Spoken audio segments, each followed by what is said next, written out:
Hi everyone, welcome back to study sport. आज के इस वीडियो में हम लोग कालिदास, जो कि संस्कृत के one of the greatest poets and playwrights थे, उनका बायोग्राफी को कवर करेंगे इस वीडियो में, या फिर हम लोग कह सकते हैं कि उनके लाइफ एंड वर्क्स को डिस्कस करेंगे। ठीक है, तो चलिए इंट्रोडक्शन से स्टार्ट करते हैं एंड कंक्लूजन पर ख़त्म करेंगे। ठीक है, Kalidasa, one of the greatest Sanskrit poets and playwrights of ancient India, is celebrated for his mastery of language and his ability to depict human emotions and natural beauty.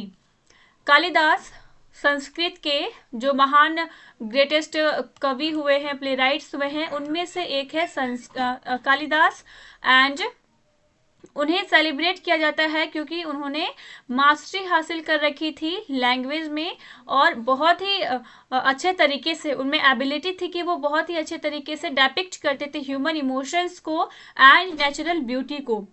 Although the exact period of his life is uncertain, लेकिन एक बात और है कि उनके life के बारे में हमें ज़्यादा कुछ जानकारी नहीं है कि वो कौन से पीरियड में रह रहे थे।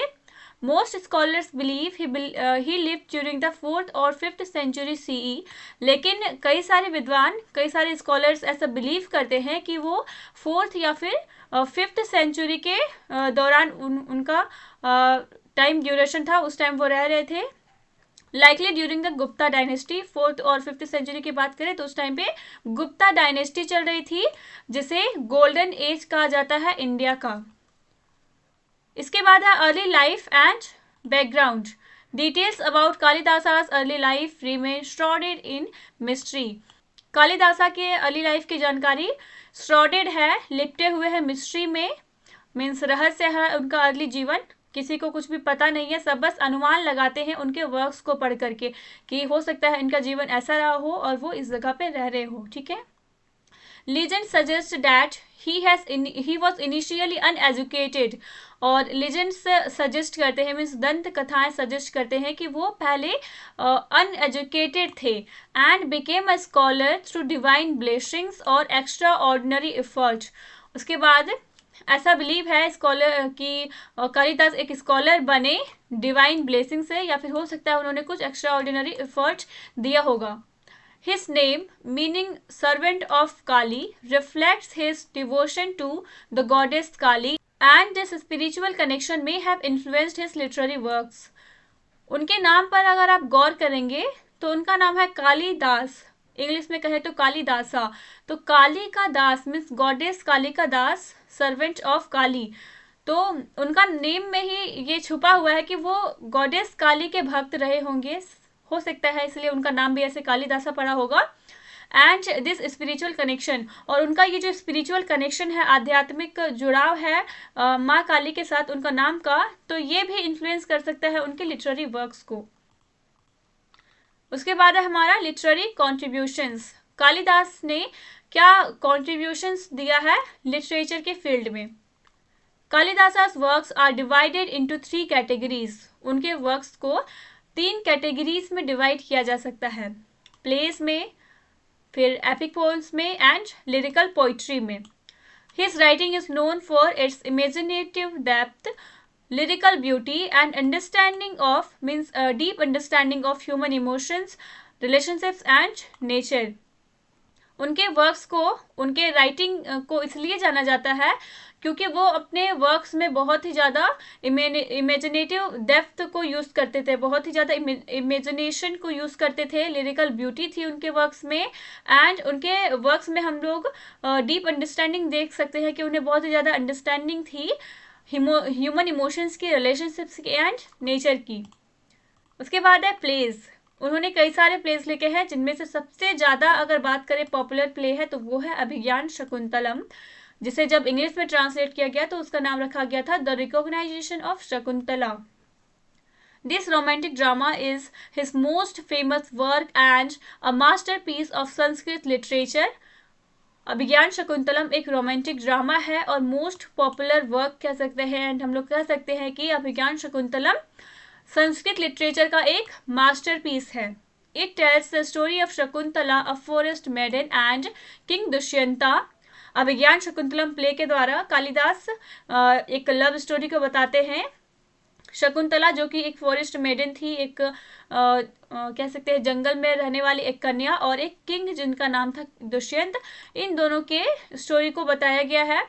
The play combines themes of love, separation and reunion with divine intervention.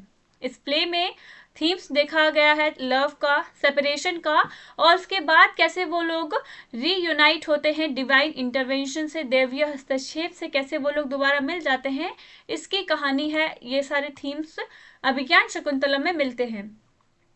Then इनका दूसरा प्ले है विक्रमावर्षियम या फिर Urvashi won by valour. This play narrates the love story of king Pururavas and the celestial nymph Urvashi, blending mythology with human emotions. ये play narrate करती है love story, और ये लव स्टोरी है पूर्वास, किंग पूर्वा का, और एक सेलेस्टियल निम्फ थी जिनका नाम है उर्वशी। इन दोनों के लव स्टोरी को ये नरेट करती है, एंड ये प्ले ब्लेंड करती है माइथोलॉजी को ह्यूमन इमोशंस के साथ। ह्यूमन इमोशंस एंड माइथोलॉजी का इसमें मिश्रण दिखाया गया है, या फिर कनेक्शन कह सकते हैं हम लोग। इसके बाद इनका तीसरा प्ले है Malavika Agnimitram, Malavika and Agnimitra, romantic comedy about king Agnimitra and his love for Malavika, a court dancer. इस प्ले में भी लव स्टोरी को दिखाया गया है, और ये एक कॉमेडी है, रोमांटिक कॉमेडी है। किंग अग्निमित्रा एंड मालविका, इन दोनों के लव स्टोरी को दिखाया गया है। मालविका एक कोर्ट डांसर थी, जबकि अग्निमित्रा एक किंग थे। इसके बाद हमारा दूसरा कैटेगरी है पोइट्री का। पोइट्री भी इन्होंने लिखी है कई सारी, जिसमें से एक है Meghaduta, the cloud messenger. This lyrical poem is about a yaksha who sends a message to his beloved through a passing cloud. तो ये जो है ये एक लिरिकल पोम है मेघदूता, और ये पोम यक्षा के बारे में बताती है जो मैसेज भेजता है अपनी बिलवेड को क्लाउड के जरिए। It is renowned for its vivid imagery of nature. इस लिरिकल पोम में कालिदासा ने एक जीवंत इमेजरी को दिखाया है, इमेजिनेशन को दिखाया है। तो इसे इसके इमेजरी के लिए नेचर का किस तरीके से उन्होंने इमेजिनेशन यहाँ पे प्रस्तुत किया है, उसके कारण से ये बहुत ही ज़्यादा रिनोन्ड है, बहुत ही ज़्यादा प्रसिद्ध है। देन अगला है Raghuvamsha, the dynasty of Raghu, an epic poem narrating the history of the Raghu dynasty. ये एक एपिक पोम है जो रघु डायनेस्टी के हिस्ट्री को डेपिक्ट करती है, विच इंक्लूड्स लॉ ड्रामा। और आप जानते हैं कि लॉ ड्रामा भी रघुवंश से थे। It celebrates the ideals of kingship and duty, और ये कहानी बताती है आदर्शों की। आदर्श है ये किंगशिप का, मीन्स राजत्व का, और कर्तव्य का। देन अगला है Kumara Sambhava, the birth of Kumara या फिर Kumar. This poem describes the courtship of lord Shiva and Parvati and the birth of their son Kartikeya या फिर Kumar, the god of war. Kumar Sambhava में भगवान शिव एंड पार्वती की कहानी दिखाई गई, यहाँ पे उनके कोर्टशिप की कहानी है, और बताया गया है कि किस तरीके से कुमार कार्तिकेय का जन्म हुआ था। कुमार कार्तिकेय जिन्हें गॉड ऑफ वॉर भी कहा जाता है।